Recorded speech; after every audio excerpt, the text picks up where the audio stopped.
U.S. President Donald Trump has hit back at Canada's retaliatory tariffs on U.S. products, saying they were foolish to think they could win a trade war with him. Trump also posted on his social media platform that Canada was trying to get the benefits of being a state without being one. On Saturday, Canadian Prime Minister Mark Carney told reporters that the U.S. and Canada were engaged in a trade war, saying you are at war when you get attacked. Carney has repeatedly vowed to match U.S. tariffs dollar for dollar. I'm now joined by Wendy Cutler, Senior Vice President at the Asia Society Policy Institute and former diplomat and negotiator in the Office of the U.S. Trade Representative. Wendy, we're glad to have you. Thank you. Let's talk trade wars. As far as that goes, the U.S. and Canada are now at opposite ends of the barrel. But I'm curious, how strong is Washington's position, given how interconnected the two economies are? Look, I think Washington can withstand a limited trade war with Canada. The impact of these tariff hikes and back and forth and escalation is going to take a much more serious toll on Canada's economy, where 70% of their exports go to the U.S. So is the U.S. president correct when he says that Mark Carney is being foolish? Look, he can say whatever he wants. I think Carney feels like he's standing up for Canadian national interest, and that, in his view, the negotiation ended up in a situation where he could not sign on to U.S. demands. I also don't think all of this is over yet. One thing I've learned in trade negotiations through the years is nothing's over until it's over. And Canada's retaliatory tariffs against the U.S. take place September 8th. That's 2 weeks away. It seems like it's around the corner. But in the trade world, 2 weeks does provide a window for cooler heads to prevail and hopefully for the two sides to find an off-ramp. But it's going to be difficult. So big picture here. I have your first initial take, but I wonder whether there's some nuance. As far as the leverage in this dispute, who has it? The United States because of its market size, or Canada because of its role in supplying energy and critical minerals? Look, right now, I think the U.S. clearly has more leverage. But that said, will Canada use certain exports as tools against the United States, as choke points, like China did with respect to critical minerals? If Canada goes down that route, I think things are just going to get a lot worse before they get better. Okay, so the U.S. has the leverage. Is this a trade war that the U.S. can win realistically without causing significant pain for American consumers and businesses?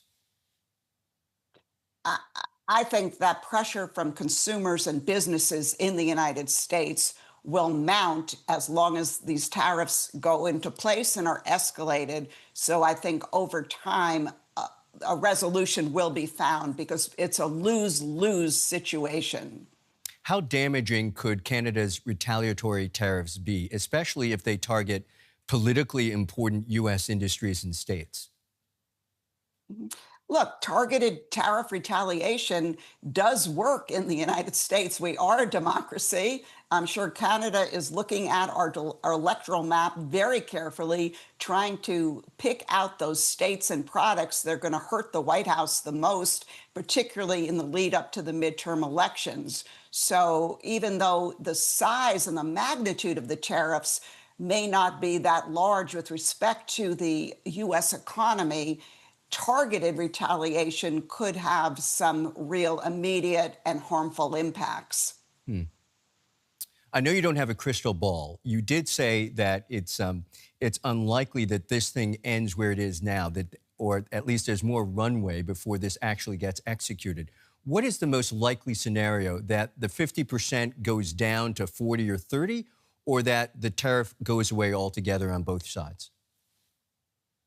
And that's a great question, because there are different ways that you can proceed. And let's just say the U.S. and Canada decide that they want to kind of lower the pressure. It doesn't mean they have to go back to where they were a week ago. It could be that they start with, reducing these tariffs by 50%, going back to the table, and then seeing if they can reach a deal which will allow for all the tariffs then to go away. So there are options. And again, I think this is a lose-lose proposition for both economies, for businesses and workers on both sides of the borders.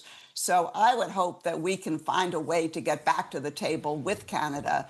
But it's going to be difficult because both sides are become very public and are kind of laying out their positions and becoming very ingrained. And I think that's going to introduce some difficulties, and it's going to take some really some good diplomacy to figure out how to get both sides together. I know you're not a psychologist, but to what extent does the temperament of both of these leaders play into the way that this negotiation, if you will, or this discourse is being manifest? Unfortunately, I think it has already played into the deteriorating relationship between the United States and Canada, and I think is going to complicate efforts to find a landing zone. Our president is not happy with Prime Minister Carney, and you can hear Prime Minister Carney's frustration and disdain for President Trump in his comments, albeit he's being pretty level in his comments. But this is going to introduce, I think, an element that's going to make it, that's going to make a solution trickier. I'm hoping that we can find folks on both sides in Ottawa and in Washington that have the trust of the leaders that can find an off-ramp. I suspect we could chat all evening, but we're going to have to end it there. Many thanks to you, Wendy Cutler, Senior Vice President at the Asia Society Policy Institute. Really appreciate it. Thank you. My pleasure.